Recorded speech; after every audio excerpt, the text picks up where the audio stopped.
Welcome to the Redvee TV Instant Fan Reaction supported by A-Star Recruitment for the 2022 season following St Helens' 25-0 victory this evening over the Huddersfield Giants. We have got a full crew. We've got Kev and we are joined by Peter and Nick from sunny Scotland.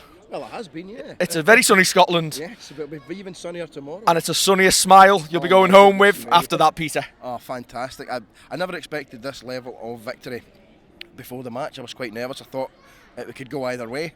Johnny misses that first kick. We thought, oh, here we go again. You know, we're going to not rely on our goal kicks. We're going to have a bit of bother with that. Sione goes off. We'll talk about that in more detail, I imagine. And I think, well, we're going to be in trouble here. The defence is great in the first half. We got a try. Even at half time, I spoke to Kev and we're like, a long way to go. This is going to be a long second half. And we went and dominated the second half with 12 and then with 11.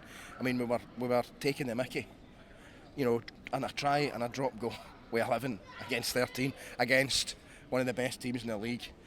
And this is a hill I'm prepared to die on. That's the best performance and best win of this season and perhaps even last season as well. That team was going to win every game between now and the end of the season. How can we possibly not beat everybody when we've won with 11 men tonight? Unbelievable performance. Unbelievable. Now, Kev, just as the game kicked off, you said this is going to be one of those boring, monotonous games where we all stand round chatting, nobody's really interested, and we scrape a victory. How wrong were you tonight? That's why you have me on as the expert, you said the other week. Oh, yeah, you know what? And it's obviously taken the sending off and us being backs against the wall to kind of get the fans kind of up for it. Because the first couple of minutes were flat. They were a little bit dull. But then we start singing the Waka Waka song and Joe Batchelor goes over 30 seconds later. I wish they'd have been singing the Jack Wellesby one earlier. I wish they'd been singing Waka Waka 15 minutes earlier. But that all comes on the back of Sione Mata'utia's sending off. I said to you when I first saw the replay of it, he could be in trouble here. Yeah. Unfortunately, we've seen the rule is if you pick a man up off the floor who is potentially injured, you're going to get a red card and potentially a fairly decent ban. Now, watching it, if I'm trying to be the mitigation, as he's gone to pick him up, I think he's then realised and he's tried to pull him back gently as he possibly can. But under the rules, it's a red, isn't it? There's no arguments. Absolutely. I'm not going to try and argue with it. I'm not going to try and argue with it at all. It's a red card. Under the current rules, it's a red card. Sione isn't a doctor. He doesn't know how injured that player is. It's a red card and it's a lengthy ban. And it's unfortunate, but that's how it is in today's game. Young man, you all right, mate? What's your name? Jack. Enjoy. Super Jack. Super Jack. Super Jack. All right, we're not having singing from behind the camera. Tatooine Crusaders. Fataweef, what position do you play? Standoff. So, do you watch our halves and intensely? You can in a minute. Hang on, let Super Jack have a go first. Is this what it's like in your life? It's not going to get any easier, honestly. So, who do you model your game on? Johnny Lomax. Good choice indeed. Johnny Lomax tonight. As good as ever. Yeah, always. Yeah. Yeah, immense. Good goal kicking as well. Well, after his first one. Yeah, we mentioned that one, yeah. Second half, we came out, it was 6-0 up. And we dominated, didn't we? Yeah. Yeah, in that second half, we dominated him, yeah. Yeah. The defence was outstanding, wasn't it?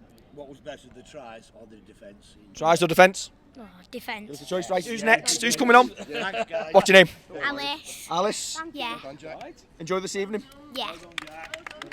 I cried. You cried? Yeah. What, when Sione got sent off or because we won? No, because I hugged Regan Grace. Oh, like that, is it? Yeah. I'm jealous now. I've never hugged Regan Grace. And she's got Grace on the back of her jersey. Fantastic. Are you sad that he's leaving? Very. But John Bennison is a ready-made replacement for next season, isn't he? No. Oh. His sister likes Jack Wellesby. Is this sister? What's your name? Lucy. Lucy, who's your favourite player?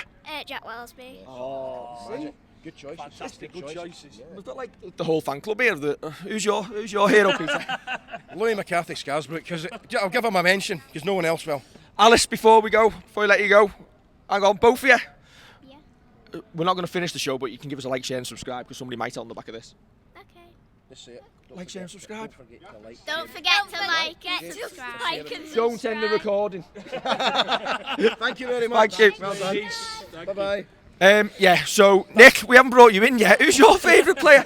Nick. Hi, Nick. How are you doing, big man? Where are you from? It's only Glasgow. How old are you? Too old. And who's your favourite player? James Roby. We will get on to James Roby. Joey Lussick, though. We thought he had his best game tonight in the Saints jersey. Definitely. I think obviously we happy to going off so early into the game, you know, and to have everyone switching about. I think that's what's everything was a snowball effect off of that. The change of positions, change of personnel. I think obviously when Sione's done that, we've been kind of panic defending a bit as well. Obviously Huddersfield came out to play tonight. It was evident from the first kick-off, you know, flinging the ball about, second tackle and stuff like that. So to have him come on and still pull out a performance like that, it was very Roby-esque in the way he done went about his business tonight. You know, fair play to him for doing it. I think after the sending off as well, that first 5-10 minutes, I was amazed to see, and I know we can do it, just how quick we switched. Obviously, Jack. Right, Johnny Lomax went to full Johnny back Lomax first, is the full-back, yeah. first, And then we switched it down again, switched sorry. yeah. God, I'm causing the euphoria tonight. Bring back the kids in here that we're talking about. You know what I mean? Hi, I'm Dave. I'm 28 and a half. You wish. Aye. I forgot your school years there.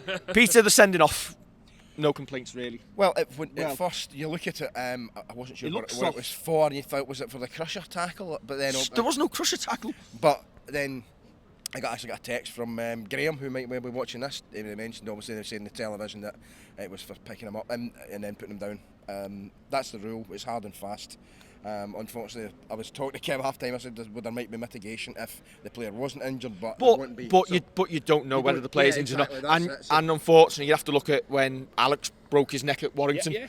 Exactly. And if somebody pulls somebody the wrong way, it's dangerous. And we know we can't do it. There is there's no mitigation except he's realised he was doing it and stopped. Yeah. But stopped too late. You've already done it. Yeah, and he's still going to get a lengthy ban. Yeah. As you say, it's to stop things like that, because if somebody had picked Alex up and done more damage and ended his career, I mean, we'd have been up in arms about it.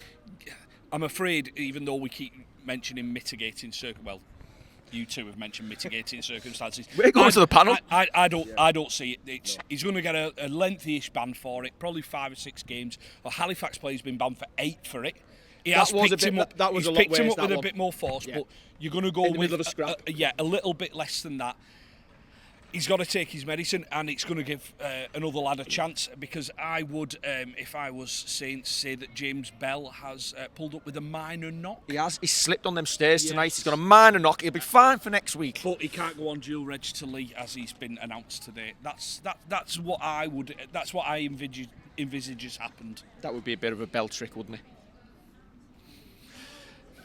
John Bennison. I mentioned it to the girls who came on.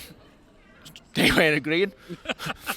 But John Bennison will be in the 5 jersey next season. And how good is his defence? Standing up one-on-one and standing men up and pulling them into the crowd. He's defensively spot on. You need to keep giving him time in the team. And do you know what? You give him that 12 months at fullback on the wing next year. Yeah, he's fearless, isn't he? He's absolutely fearless. I got this mixed up with it. Banning you again. Yeah, he's fearless, isn't he? He's fearless. He looks kind of nonplussed. It can be a bomb that he's defusing, and he'll still go up for it.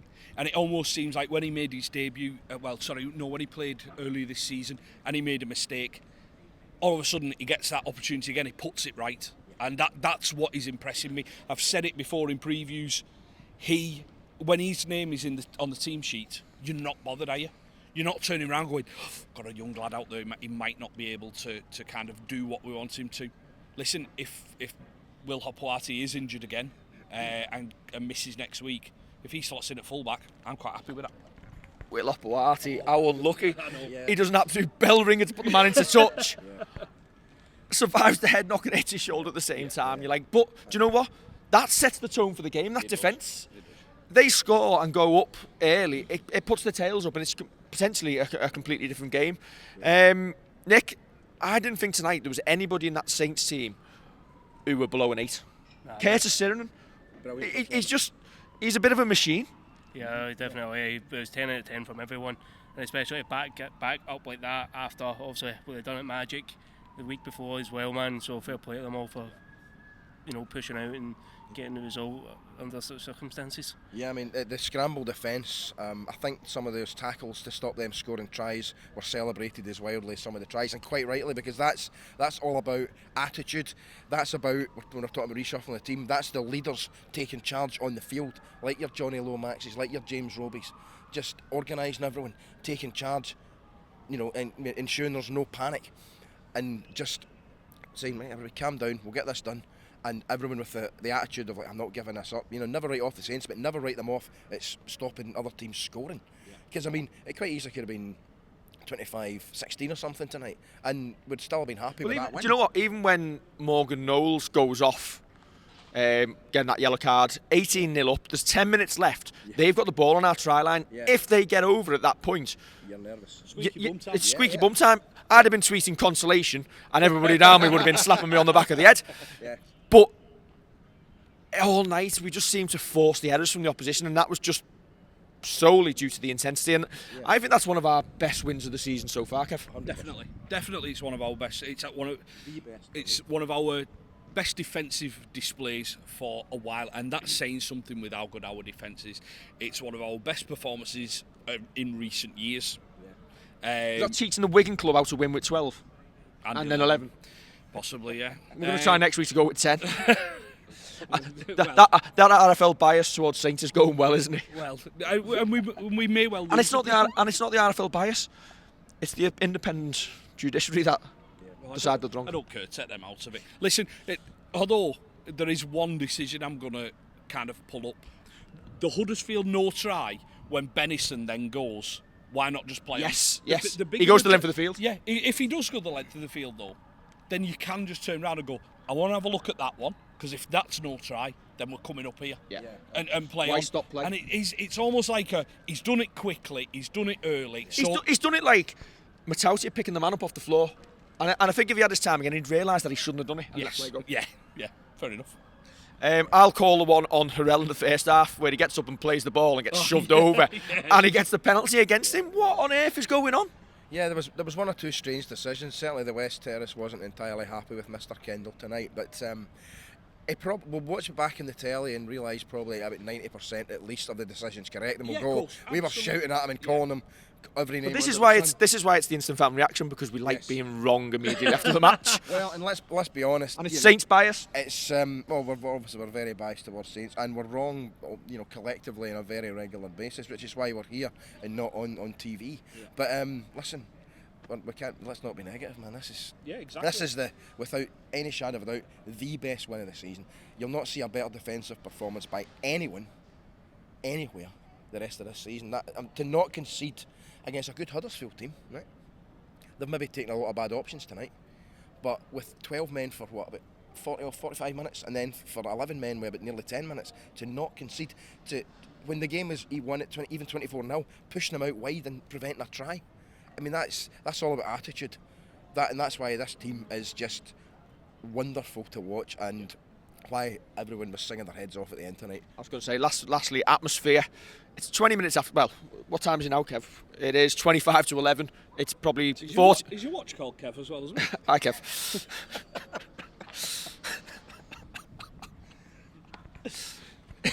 Have you got anything else you give a name to? Don't answer that. Don't answer that. Mike? Yeah, very. It's 25 to 11. Half an hour, 40 minutes after the game's finished. We're still here because the West Stand stayed for 20-25 minutes, and the players have bought into it. It's almost like they all stand in that far corner, the southeast corner, and they all wait a couple of minutes each just to come round. We'll go round one-on-one because we want to hear them sing for us. And their own song, absolutely right. Well, that's it. I'm interested because obviously that's one of the best atmospheres we've been to. We had a great one at Magic Weekend. for lads like you who've come down from Scotland, how does that compare to other games you've been to here? Is the atmosphere kind of Well, this is a two-stage question. How does it compare to Motherwell? Much better. How does it compare to Rangers? It depends on the European night or not. Well, But yeah, atmosphere. What do you think? Well, to your very jovial point, yeah, 99 times out of 100 you're probably right, because obviously Saints won. I mean, there's been a few games in here, like Wigan games and Good Friday, that were fantastic. But I think the circumstances tonight galvanised the team, galvanised the crowd, and we're almost as one big unit, the team, the fans together, and that created a wonderful. And that's what I see when I go to watching Everton. Yeah. Really bad tackle or a really bad decision gets the crowd going. Of course it does. Because it's not good play usually. Yeah, well, Finished for us here, not him, but yeah, I mean the sending off. I think people were shocked for a bit, and then once the team reacted and the fans reacted, from that point on, it was. And I think that's it. Is it a case of deep down we probably, well, everyone knows it's right, but we'll act like we're aggrieved against it because it gets the crowd going. Yeah, you've got to have a kind of siege mentality. Everyone's against us, even though that's not the case. Yeah. But you've got to use that to motivate yourself and for the fans to make it even louder, to ramp up the atmosphere. And there was a young girl there with her family just to our right when we were standing, and honestly she was singing away every song. She must have been 8 or 9, and the whole actions and everything, even some of the sweary words, which obviously as a Scotsman really impressed me. But it showed it showed the passion. Showed it's going well in this town. But it showed the absolute passion at that young age that this game and this team can just get you, and that's fantastic to see. It was wonderful. We've got Redvee Junior on camera duties here tonight, and to be fair, the way she's going, Peter, she'll be competing with you for our amount of pictures with players soon. Well, because our train was late on the way down, we didn't get any pictures with players. We had to hang around in Wigan for an hour. You're going to be missing your St Helens Junction train, I'm afraid. No, there's one at 5 to 12. Although you offering us a lift up, thanks very much. Brilliant. You're having a nice serene walk through sunny St Helens. Fantastic. You see the sights. I think we're done, aren't we? Right. I think we are. Who's doing it? Nick. Yeah. Let's you give us the nice ending. Don't forget to like, share and subscribe. Don't forget to like, share and subscribe.